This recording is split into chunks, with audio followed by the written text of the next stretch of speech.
விறகு வாங்கலையா? விறகு விறகு விறகு சார், விறகு வாங்கி சார், கிலோ 10 ரூபா தான். இப்பெல்லாம் யாரு விறகுல சமைக்கிறா?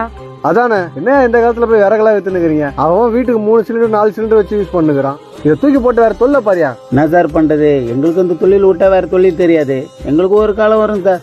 விறகு விறகு விறகு. அண்ணா அண்ணா ஒரு நிமிஷம்னா. என்னம்மா? அண்ணா சிலிண்டர் புக் பண்ண வரவே மாட்டேங்குது, என்ன ஆச்சு? ஏமா உனக்கு விஷயமே தெரியாதா? ஈரான்காரனும் அமெரிக்காக்காரனும் மாத்தி மாத்தி குண்டு போட்டதுனால சிலிண்டர் எல்லாம் தட்டுப்படி ஆயிடுச்சு. நீன்னு இல்ல, யார் புக் பண்ணாலும் சிலிண்டர் வரதுக்கு மாச கணக்குல ஆகுமா? சிலிண்டர் இல்லாம எப்படின்னு சமைக்கிறது? ஏமா நானே சிலிண்டருக்காரன், எனக்கே சிலிண்டர் இல்லன்ட்டாங்க. அதான் சமைக்க விறகு வாங்கிட்டு போறேன். நீ சமைக்க விறகு வாங்கிக்கோமா. என்னென்ன இப்படி சொல்றீங்க? நான் விறகு எங்கன போய் வாங்குறது? அந்த தெருமுக்குள்ள ஒருத்தர் வித்துன்னு இருக்காரு பாருமா, அவர்கிட்ட போய் வாங்கிக்கோமா. காலி ஆயிர போகுது. வாங்க வாங்க வாங்க. அண்ணா 100 ரூபா விறகு கொடுங்க.